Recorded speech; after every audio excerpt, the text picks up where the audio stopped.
João Martins Costa, a doutora Hilda Figueiredo aqui nesta primeira intervenção pôs a tónica em duas alíneas. A primeira que vai acentuar ainda mais a desertificação do interior do país e a segunda na própria qualidade que as crianças vão ter, ou nomeadamente com a falta de tempo devido às deslocações.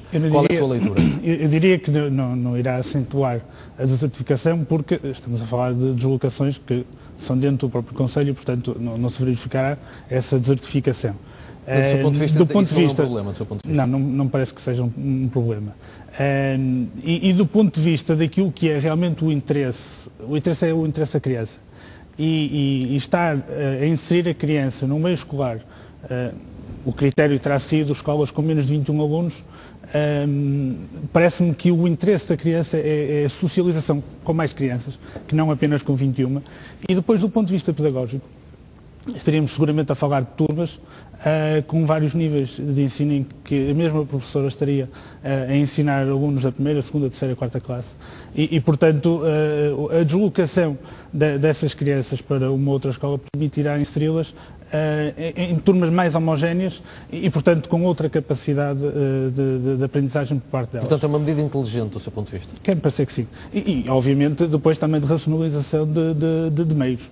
Porque também estamos aqui a falar precisamente de uma poupança de 185 milhões e isso também foi acordado no memorando e, portanto, isto também corresponde a uma medida que faz parte do acordo que Portugal celebrou com a Troika, portanto, que teria que ser, mas que já vem sendo aplicada,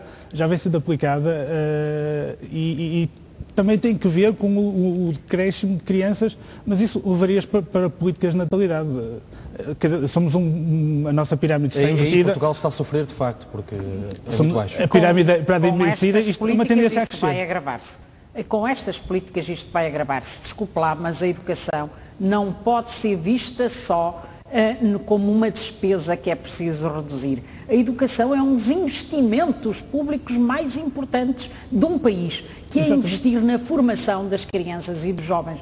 E a educação tem de começar exatamente com maior atenção às crianças.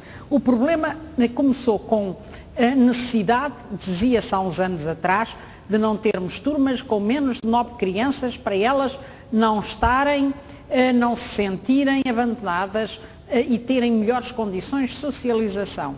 Bom, mas hoje já não estamos com turmas de menos de 9 crianças. Já estamos em menos de 21. Ora, uma turma de 21 crianças, digo-lhe que já é muito grande. Eu fui professora.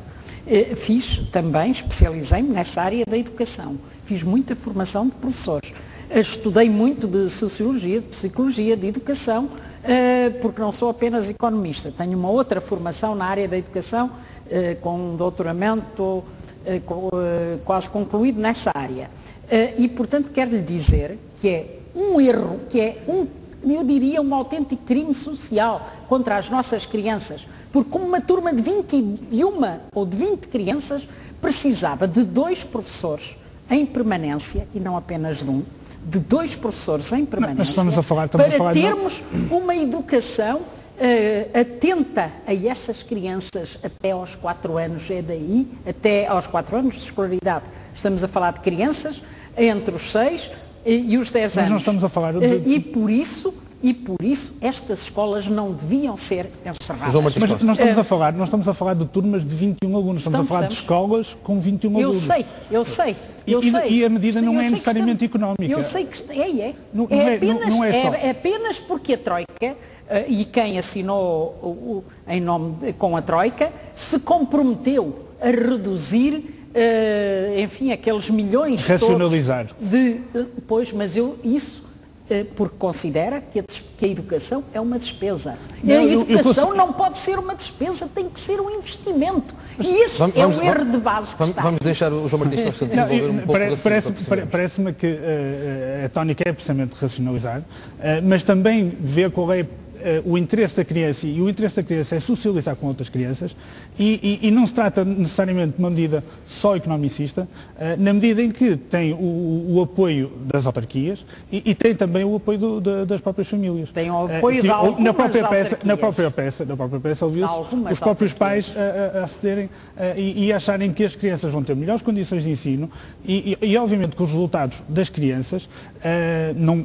para além, obviamente, do esforço que é necessário delas próprias na aprendizagem e dos professores que também têm um papel importante nisso, as condições que são oferecidas às crianças são importantes e haverá escolas que seguramente não oferecem essas condições e portanto, a reorganização e a concentração dessas crianças em melhores escolas parece-me uma medida positiva. Quero acreditar que não foram só critérios de economia e de despesa que estão por trás desta reorganização. Infelizmente são, sabe? Eu quero acreditar que não. Infelizmente são, e na maioria dos casos não correspondem a critérios pedagógicos, nem a critérios de educação, nem a um princípio básico de que a educação é um investimento no futuro. Infelizmente, na maioria dos casos, são meramente critérios economicistas. Agora, eu queria só responder a uma coisinha que disse. E para fechar este tema? É que isto não contribui para a desertificação e para o abandono de zonas do interior porque ficam no mesmo concelho. Bom, nem sempre ficam no mesmo concelho. Nem sempre. Há casos em que não ficam no mesmo concelho, mas mesmo quando ficam no mesmo concelho, uma coisa é ter uma escola no centro do concelho, no centro da vila ou no centro da cidade, e a outra é isso estar distribuído também pelas freguesias que às vezes distam 20 ou 30 quilómetros desse centro do concelho.